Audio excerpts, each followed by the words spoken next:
बोलिए वृंदावन बिहारी लाल की जय। सियावर रामचंद्र महाराज की जय। श्री सीता जी व्याकुल हो गई। अब 2 ही महीने की अवधि है, अभी तक कोई वहाँ से आया नहीं है। अब मैं कहाँ जाऊँ, क्या करूँ? यहाँ पर हमने कथा छोड़ी थी, आप यहीं से शुरू कर रहे हैं। आप भाग्यशाली हैं कि आप घर बैठे राम कथा सुन रहे हैं। श्री हनुमान जी ये सब कुछ देख सुन रहे थे। सीता जी जब विलाप करने लगी तभी वृक्ष के ऊपर विराजे हुए श्री हनुमान जी ने श्री राम कथा आरंभ किया। श्री राम कथा का आरंभ किया। सूरजवंश में महाराज दशरथ प्रकट हुए। महावीर चक्रवर्ती सार्वभौम दशरथ महाराज के घर श्री राम लक्ष्मण भरत शत्रुघ्न के ये 4 बालक हुए। श्री रामचंद्र जी ने विश्वामित्र को यज्ञ का रक्षण किया। वहाँ से जनकपुरी पधारे, वहाँ शिव धनुष का भंग किया।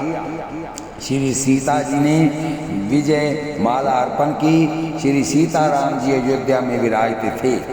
मंथरा के कुसंग से ककई की बुद्धि बिगड़ी, इस कारण श्री राम लक्ष्मण जानकी वन में पधारे। गोदावरी के किनारे पंचवटी में विराजे थे। उस समय रावण सीता जी को हार कर ले गया। श्री सीता जी की खोज में निकले हुए श्री राम लक्ष्मण ऋषिमुख पर्वत पर आए। वहाँ सुग्रीव के साथ मित्रता की। एक बाण से बाली को मारा और सुग्रीव को किशिकंदा का राज्य दिया। सुग्रीव जी ने श्री सीता जी की खोज के लिए चारों दिशाओं में वानरों को भेजा हुआ है। सुग्रीव का सेवक राम जी का दूत हनुमान नाम का एक वानर श्री सीता जी को खोजता हुआ यहाँ आया है। आज मैं कृतार्थ हुआ हूँ, मुझे सीता माँ के दर्शन हुए हैं।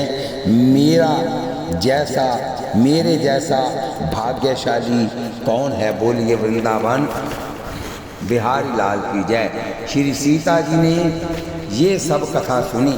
हनुमान जी ने राम अंकित मुंद्रिका जो राम जी ने दी थी वह ऊपर से नीचे फेंकी। मुंद्रिका देखकर माता जी को आनंद हुआ, तुरंत ही उन्होंने उठा ली। माता जी बोली, ऐसा मधुर भाषण करने वाला कौन है?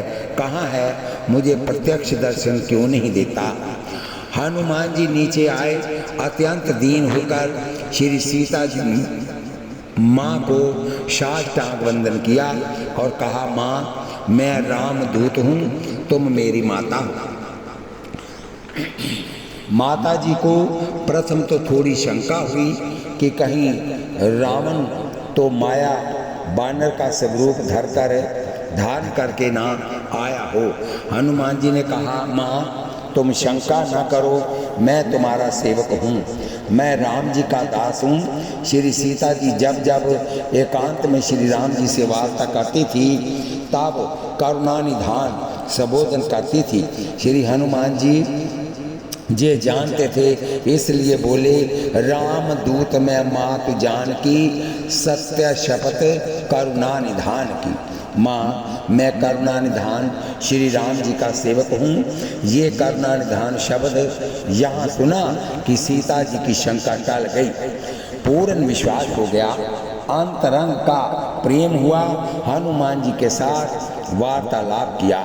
हनुमान जी ने कहा, माँ आप चिंता न करो, राम जी तुम्हारी उपेक्षा नहीं करते। राम जी जानते नहीं थे कि तुम कहाँ हो। अब प्रभु शीघ्र ही पधारेंगे। माँ मैंने ये सब देखा है और सुना है। माँ आप धैर्य रखो, शीघ्र ही श्री राम लक्ष्मण पधारेंगे, राक्षसों का विनाश करेंगे और तुमको अयोध्या ले जाएंगे। हनुमान जी ने श्री सीता जी को अनेक प्रकार से आश्वासन दिया। जानकी बोलिए वृंदावन बिहारी लाल की जय।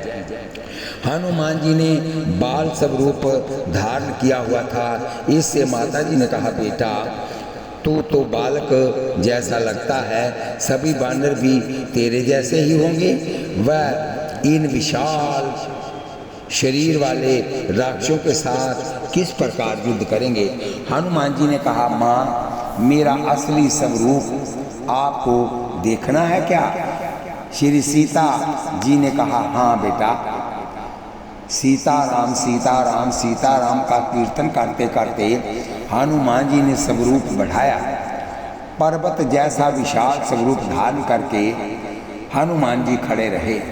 कनक भूधराकार शरीरा समर भयंकर अति बल वीरा।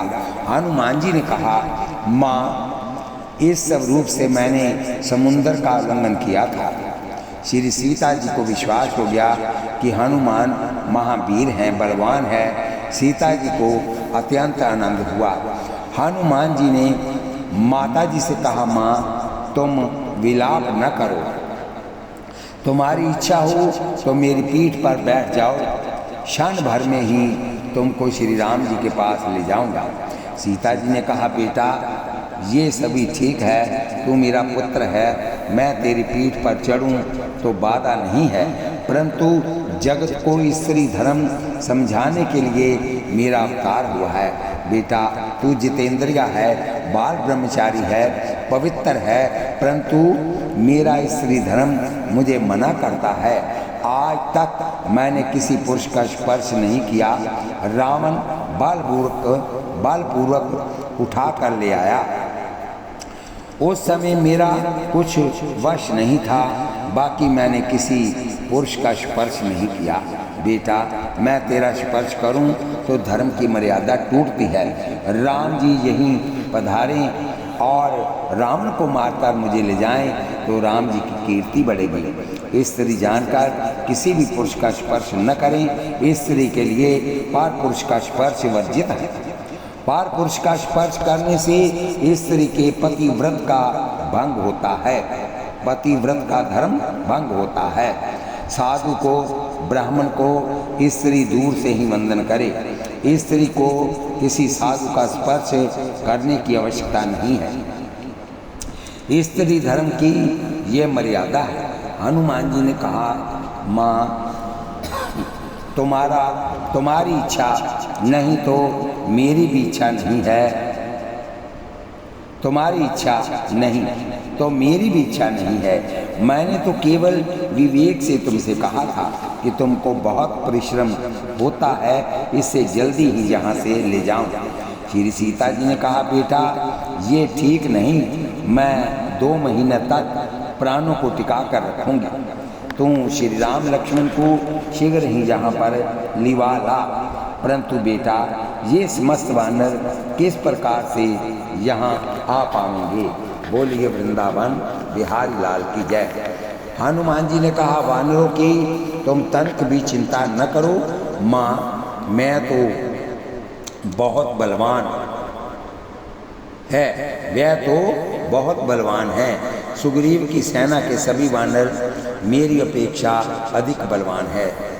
संदेश लाने को तो किसी साधारण मनुष्य को ही भेजा जाता है।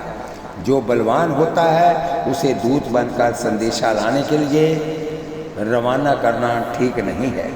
जो हल्का हो उसे ही दूत बनाकर भेजने की मर्यादा है। मैं दूत बनकर संदेशा लेने आया हूँ। मैं तो निकृष्ट हूँ, सबसे हल्का हूँ। मेरी अपेक्षा अन्य सभी बलवान हैं। माँ, तुम तनिक भी चिंता न करो, सब यहीं पर आ जाएंगे और लंका को छीन भिन कर डालेंगे। माँ, आज मुझे तुम्हारे दर्शनों से बहुत आनंद मिला है। अब मुझे भूख लग रही है, फलाहार करने की इच्छा है। माता जी ने कहा, बेटा, फल तो यहाँ वृक्षों के ऊपर बहुत से लटक रहे हैं, परंतु राक्षसों के आने पर यदि झगड़ा हो गया तो हनुमान जी ने कहा, इसकी तुम तनिक भी चिंता न करो, मैं अकेला सबके लिए पर्याप्त हूँ। माँ, तुम केवल आज्ञा कर दो। श्री सीता जी विचार में पड़ी कि मेरा हनुमान तो अकेला है और राक्षस अनेक हैं। यदि लड़ाई ठन गई तो ये अकेला सबसे किस प्रकार जीतेगा। इसलिए माता जी ने कहा, बेटा, शांति रखना, कोई फल तोड़ना नहीं। जो फल नीचे पड़े हों उन्हीं को तुम खा लेना। हनुमान जी ने विचार किया कि फल तोड़ने की माँ ने मना की है, परंतु वृक्ष उखाड़ने की मना नहीं की है। वृक्ष ही उखाड़ डालूं। हनुमान जी ने समस्त अशोक वन ही उजाड़ डाला। राक्षस दौड़ते आए। हनुमान जी ने राक्षसों को पूंछ से बांधकर समुद्र में फेंक दिया। कितनों ही को हाथ से मसल डाला। रावण का पुत्र अक्षय कुमार युद्ध करने आया। हनुमान जी ने उसके दोनों पैर पकड़कर गड़ गड़ गड़ गड़ करके पछाड़ डाला। अक्षय कुमार के प्राण निकल गए। अनेक राक्षसों का हनुमान जी ने विनाश कर दिया। रावण घबरा गया कि एक वानर इतने राक्षसों का संहार कर दे, ऐसा कौन वानर आया हो सकता है। उसने इंद्रजीत को आज्ञा दी कि तुम वहाँ पर जा। इंद्रजीत अशोक वन में गया। हनुमान जी के साथ भयंकर युद्ध हुआ। इंद्रजीत को विश्वास हो गया कि ये अवध्य है, इसका बाल बांका भी नहीं होता। मैं इतने अधिक प्रहार कर रहा हूँ, इतने बाण मार रहा हूँ, फिर भी इसको तनिक भी वेदना नहीं होती। ये वज्रंगी है। हनुमान जी का श्रीअंग वज्र से भी कठिन है। ये वज्रंगों कहे जाते हैं। ये वज्रंगों कहे जाते हैं। वज्रंगी का अपभ्रम है बजरंग। अंत में हनुमान जी को पकड़ने के लिए इंद्रजीत ने ब्रह्मास्त्र छोड़ा, परंतु ब्रह्मास्त्र भी हनुमान जी को क्या बांध सकता था। हनुमान जी तो सदैव सारे बंधनों से मुक्त ही हैं। ब्रह्मपाश या अन्य कोई भी बंधन से इनका क्या होना था, परंतु ब्रह्मा जी की शक्ति को मान देना चाहिए। ब्रह्मा जी का अपमान न हो, इसलिए हनुमान जी ने बंधन स्वीकार किया। भगवान शंकर माता पार्वती जी से कहते हैं, जासु नाम जप सुनहु भवानी, भव बंधन काटहि नर ज्ञानी, तासु दूत की बंद तरुआवा, प्रभु कार्य लगी कप ही बंधावा। इंद्रजीत हनुमान जी को ब्रह्मास्त्र से बांधकर रावण की सभा में ले आया। उसने रावण से कहा, ये कोई साधारण वानर नहीं है, इसका स्वरूप वानर जैसा दिखता है, परंतु ये कोई महान बलवान देवता है। आप विचार करो। हनुमान जी को देखकर रावण को भी आश्चर्य हुआ। उसने हनुमान जी से पूछा, अरे बंदर, तू कहाँ से आया है। हनुमान जी ने उत्तर दिया, अरे दशकंदर, तू मुझे पहचानता नहीं, मैं तुझे सावधान करने आया हूँ। वानर तो घूमता फिरता अनेक देशों में जाता है, इसलिए फिरता फिरता मैं यहाँ चला आया। हमको फल बहुत पसंद है, मैं फल खा रहा था, तेरे राक्षस मुझे मारने आए, इसलिए मैंने उन्हें मारा। सभी को अपनी देह अत्यंत प्रिय होती है, परंतु रावण, मैं तो विशेषता तुम्हारे लिए ही आया हूँ। तुम्हारा जन्म पुल सत्या ऋषि के वंश में हुआ है। तुमने बहुत तपस्या करके शक्ति प्राप्त की है और तुम अन्याय करे ये योग्य नहीं है। श्री राम जी के साथ तुमने विरोध किया है, इसमें तेरा कल्याण नहीं। तुमने शिव जी को प्रसन्न किया है, परंतु बोलिए वृंदावन बिहारी लाल की जय। परंतु इस प्रकार घर में रहता है, श्री सीता जी को तुम राम जी के लिए अर्पण कर दे। श्री राम की शरण में जाएगा तो ही तेरा कल्याण होगा। ये मूर्खता छोड़ दे, राम जी के साथ वैर छोड़ दे और राम जी के चरणों में पड़ जा।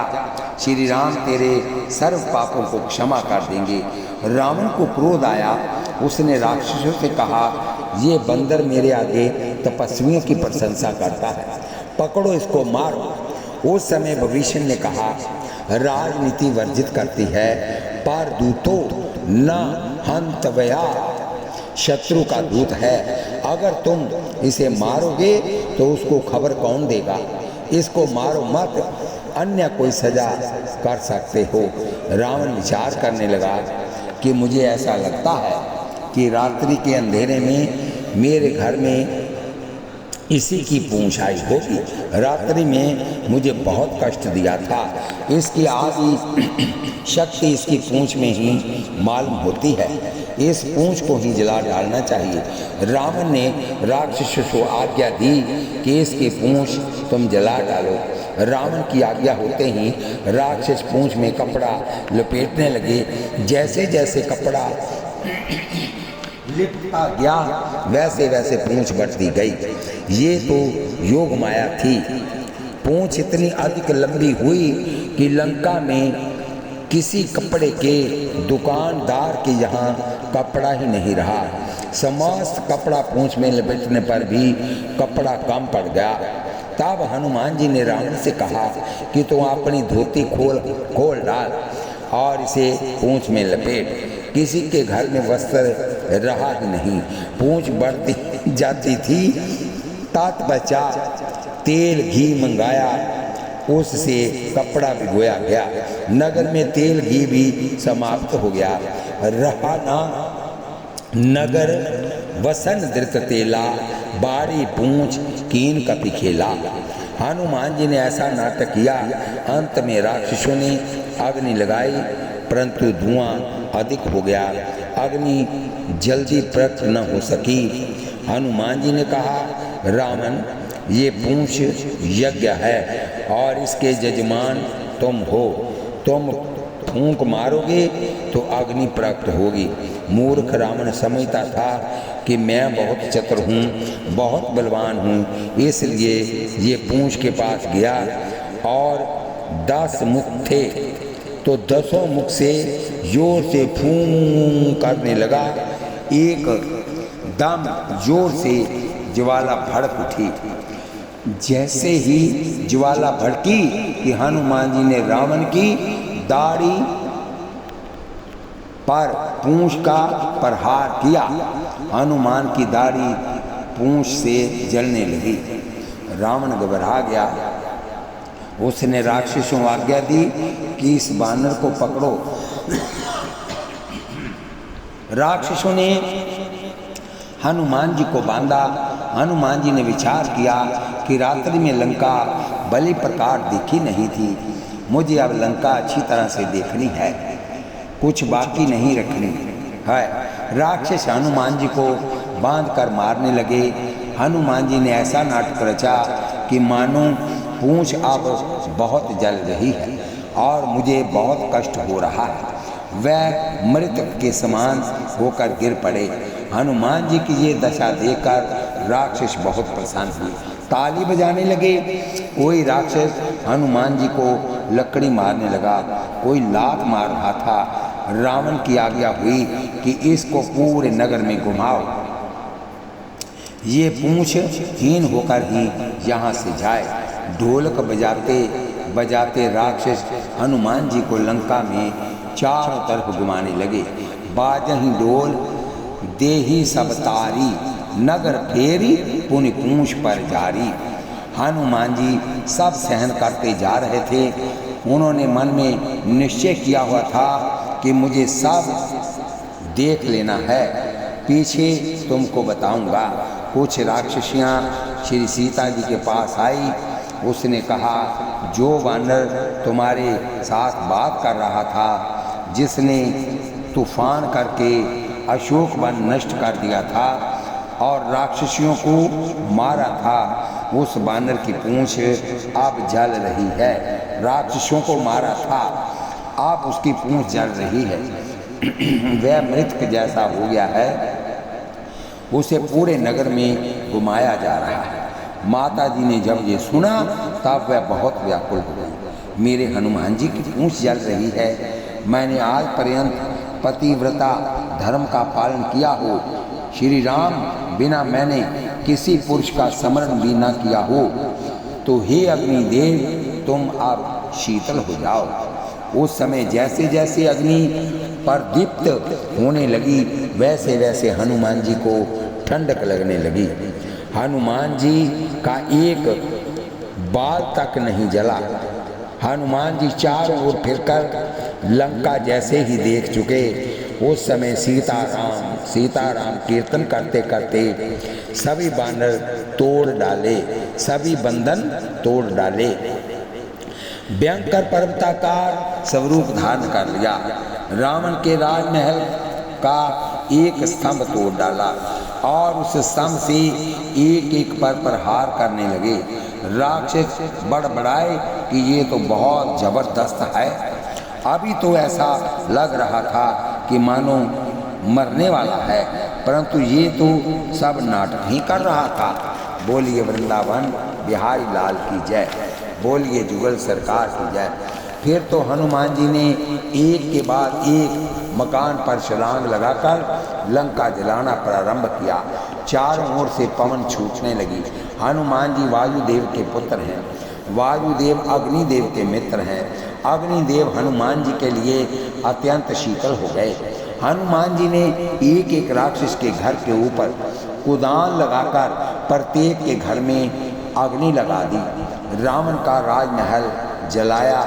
इंद्रजीत, जम्बू, मारीच, कुंभकर्ण सबके महल जलने लगे।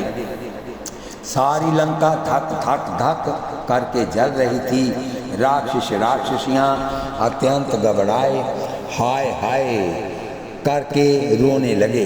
हनुमान जी पूंछ को चारों ओर घुमाने लगे। यहाँ अग्नि दिखाई न पड़ती, वहीं पूंछ को जाने की आज्ञा दे देते। हनुमान जी को देखकर तो सभी कतरा जाते थे। पहले वाला आ गया, पहले वाला आ गया, अब बहुत तूफान मचाएगा। राक्षस राक्षसियाँ बहुत व्याकुल हो गए। सभी घर छोड़कर बाहर निकल भागे। कुछ लोग तो दूसरी मंजिल से कूदकर नीचे गिर रहे थे।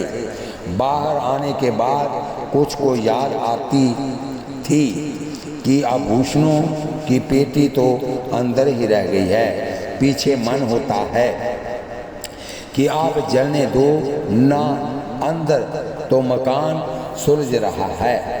किसी को याद आता है कि बूढ़ी अम्मा अंदर ही रह गई है, तो कोई कहता अब तू तो बाहर आ जा, बूढ़ी की चिंता मत कर।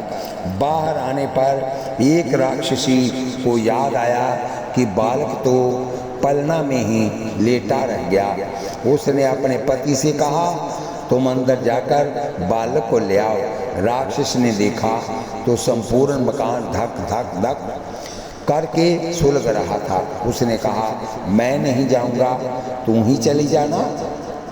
राक्षसी ने कहा मैं किस प्रकार जाऊं, तुम ही जाओ। सभी को अपने प्राण प्यारे होते हैं। लड़का अंदर रह गया, परंतु उसको लेने के लिए अंदर जाने को कोई तैयार नहीं होता था। पीछे तो दोनों ने विचार किया कि हम तो दोनों बाहर निकल चुके, अब उसका जो कुछ होना हो सो होगा। भगवान की कृपा होगी तो दूसरा आ जाएगा, अंदर नहीं जाएंगे। लंका में चारों ओर हाहाकार मच गया। राक्षस राक्षसियाँ रावण को गाली देते थे कि ये सीता माता जी को ले आया, उसी से ये अनर्थ हुआ है। ये कोई वानर नहीं, लंका का काल आया लगता है। हम जो कहा ये कपि नहीं होई, वानर रूप दरे सुख होई। साधु अज्ञा कर फल ऐसा, जरई नगर अनाथ कर जैसा। जो राम नाम का जप करता हो, सीता राम इस प्रकार कीर्तन करता हो, उसका घर हनुमान जी ने छोड़ दिया। विभीषण का घर छोड़ दिया। इसके अलावा लंका में ऐसा कोई घर बाकी रहा नहीं जो जला ना हो। जारा नगर निमिष एक माही, एक विभीषण का गृह नाही। राक्षसों को खबर पड़ी कि राम नाम का जप करने से ये प्रसन्न होता है। इस प्रकार हनुमान जी का सत्संग हुआ तो राक्षस भी सीता राम इस प्रकार कीर्तन करने लगे। तब हनुमान जी को दया आई। उन्होंने हुंकार करके कहा राम जी के सेवक चारों ओर घूम रहे हैं, ऐसे अनेक सेवकों में से मैं अकेला ही यहाँ आया हूँ। मैं लंका का विनाश करूँगा अब तुम्हारा विनाश होना है। परमात्मा के साथ तुम विरोध करते हो, ये तुम्हारा काल आया है। इसके बाद हनुमान जी समुद्र किनारे गए और पूंछ को शांत किया। उन्होंने दूर से देखा कि सारी लंका धक धक जल रही थी। ये देखकर हनुमान जी को आनंद तो हुआ, पर पीछे मन में विचार आया कि ये सब ही जलता दिखाई दे रहा है, कुछ भी बाकी रहा नहीं, सारी लंका जल रही है। इस अग्नि में कदाचित सीता जी भी जल गई हो, तो मैं बंदर ही तो हूँ, इसलिए मैंने क्रोध में कुछ भी विचार किया नहीं। मैंने क्रोध में संपूर्ण लंका जला डाली, सभी कुछ जलता दिख रहा है। सीता जी का क्या हुआ? क्रोध में कदाचित अनर्थ हो गया होगा, तो मैं राम जी के पास किस प्रकार जाऊंगा? मैंने क्रोध में बहुत ही खोटा काम किया, सारी लंका जला डाली, तनिक भी विचार नहीं किया। मैंने राम जी के कार्य का विनाश ही किया। श्री सीता जी जल गई होगी, तय विचार मन में आते ही हनुमान जी बहुत व्याकुल हो गए। उन्होंने मन में निश्चय किया कि मैं अब वहीं पर समुद्र में प्रवेश करूंगा। मैं अब राम जी के पास किस प्रकार जा सकता हूँ? हनुमान जी जैसे ही समुद्र में प्रवेश करने को तैयार हुए कि सिद्ध ऋषिगण और महात्माओं ने आकाशवाणी द्वारा कहा, बोलिए वृंदावन बिहारी लाल की जय। आकाशवाणी ने हनुमान जी की प्रशंसा की, हनुमान जी का जय जयकार किया और कहा कि हनुमान जी ने संपूर्ण लंका जला डाली, परंतु धन्य है श्री सीता माँ को अग्नि को जला सकती नहीं। अग्नि को जलाने की शक्ति देने वाली तो श्री सीता जी हैं। आदि शक्ति जगदम्बा को अग्नि किस प्रकार जला सकती है? वह जगन माता है, सभी कुछ सुलगा हुआ है, परंतु सीता जी को तनिक भी परिश्रम नहीं हुआ है। श्री सीता जी तो आनंद में विराजी हुई है। हनुमान जी ने ये सुना, उनको विश्वास हो गया कि श्री सीता जी के आशीर्वाद से ही अग्नि मेरा बाल भी जलाती नहीं, वह श्री सीता जी को किस प्रकार जला सकती है? श्री सीता जी तो आदि शक्ति जगदम्बा है, यही सबको शक्ति देती है, ये दिव्य लीला करती है। हनुमान जी को आनंद हुआ। पूंछ को समुद्र स्नान कराकर शांत करके फिर हनुमान जी श्री सीता माँ को वंदन करने के लिए अशोक वन में गए। अशोक वन का एक भी वृक्ष जला नहीं था। हनुमान जी ने माता जी को साष्टांग वंदन किया, माँ ने आशीर्वाद दिया। हनुमान जी की प्रशंसा करते हुए कहा, बेटा तेरी बुद्धि तेरा बल अलौकिक है, तेरा कल्याण हो, तेरा मार्ग शुभद होगा, कल्याणमय होगा। तू अब जल्दी जा और श्री राम जी को लुवा ला। मास दिवस महु नाथ न आवा, तो पुनि मोही जियत नहीं पावा। एक मास दिवस तक यदि राम जी नहीं आए तो फिर मैं प्राण त्याग दूंगी। माता जी को आश्वासन देकर उनका आशीर्वाद प्राप्त करके हनुमान जी से वहाँ से विदा हुए। समुद्र किनारे जाकर सीताराम कीर्तन करते हुए अलौकिक बल उन्होंने धारण किया और वहाँ से जोर से कुदान लगाई। एक रामायण में ऐसी कथा आती है कि हनुमान जी जब लंका छोड़कर निकले उस समय ब्रह्मा जी को थोड़ी चिंता हुई कि हनुमान जी ने जो पराक्रम किया है उसे हनुमान जी तो किसी भी दिन अपने मुख से किसी से कहेंगे नहीं। राम जी जब पूछेंगे तो इतना ही कहेंगे कि मैं यहाँ से लंका गया, माता जी को प्रणाम किया और आश्वासन देकर वापस लौट आया। इसके अलावा और कुछ नहीं कहेंगे। पर लंका में इन्होंने जो पराक्रम किया है उसकी खबर राम जी को अवश्य पढ़नी चाहिए। हनुमान जी आत्म प्रशंसा कभी करते नहीं। आत्म प्रशंसा ये मरण है। मैंने ये किया, मैंने ये किया, ऐसा जो कहता है उसके पुण्य का नाश होता है। ये तो परमात्मा श्री राम ही जीव को शक्ति बुद्धि देकर उसके हाथ में महान कार्य कराते हैं। बोलिए वृंदावन बिहारी लाल की जय। ब्रह्मा जी ने पत्थर लिखकर हनुमान जी को दिया और कहा ये पत्थर लक्ष्मण जी को दे देना। लक्ष्मण जी ये पत्थर पढ़ लेंगे। पत्थर में ब्रह्मा जी ने हनुमान जी के पराक्रम का, हनुमान जी की अलौकिक बुद्धि शक्ति का वर्णन किया था। हनुमान जी ने श्री सीता जी के नाम का जय जयकार किया और ये जय जयकार का शब्द वानरों के कान में आया। बोलिए वृंदावन बिहारी लाल की जय। लांगी सिंधु यही पार ही आवा, शब्द किलकला कपिन सुनावा, हर्षे सब विलोकी हनुमाना, नूतन जन्म कपिन तब आना जाना। शब्द सुनकर वानरों को विश्वास हो गया कि हनुमान जी काम करके आगे मालूम होते हैं। सब आतुरता से हनुमान जी की प्रतीक्षा करने लगे। इतने में तो हनुमान जी के दर्शन हो गए। हनुमान जी समुद्र किनारे पर्वत के ऊपर उतरे। वानर दौड़ते हुए गए, हनुमान जी को कांद मूल फल अर्पण किए। कोई वानर हनुमान जी के चरण पकड़ने लगे तो कोई हाथ, कोई पूंछ पकड़ने लगे। सबको ऐसा अनुभव हो रहा था कि हनुमान जी ने हमको प्राण दान किया है। इतना काम करके हनुमान जी लौटे हैं। हनुमान जी ने वानरों को वंदन करके कहा, माता जी आनंद में है, मैं सब कुछ देख कर आया हूँ। तुमको आश्वासन देता हूँ, माता जी सतत ध्यान करती है, जप करती है। माता जी का दर्शन करके मुझे बहुत आनंद हुआ। सभी वानर राम जी के पास जाने को निकले। मार्ग में सुग्रीव जी का मधुबन आया।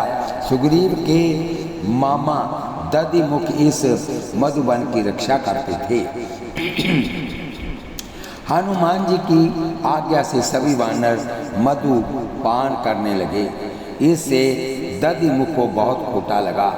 दधिमुख के साथ वानरों का भयंकर युद्ध हुआ।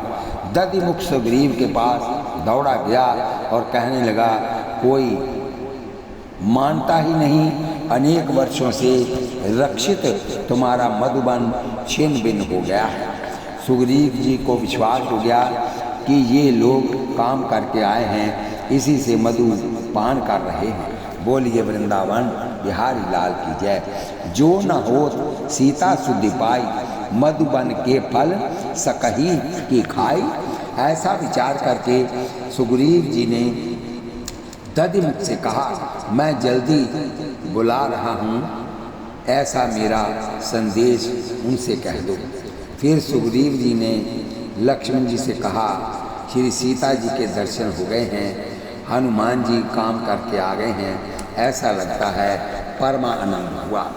दधिमुख ने जाकर हनुमान जी से कहा, राम जी तुमको बुला रहे हैं, सुग्रीव तुमको याद कर रहे हैं। सुनते ही सब दौड़ चले, जाकर श्री रामचंद्र जी को प्रणाम किया।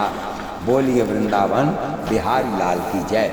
हनुमान जी ने श्री रामचंद्र जी को सब कथा सुनाते हुए कहा, मैं जहाँ से लंका में गया वहाँ मैंने सीता जी के दर्शन किए। श्री सीता जी जो अत्यंत व्याकुल हो रही थी, मैंने उनको आश्वासन दिया कि आप शीघ्र ही लंका में पधारेंगे और राक्षसों का विनाश करेंगे।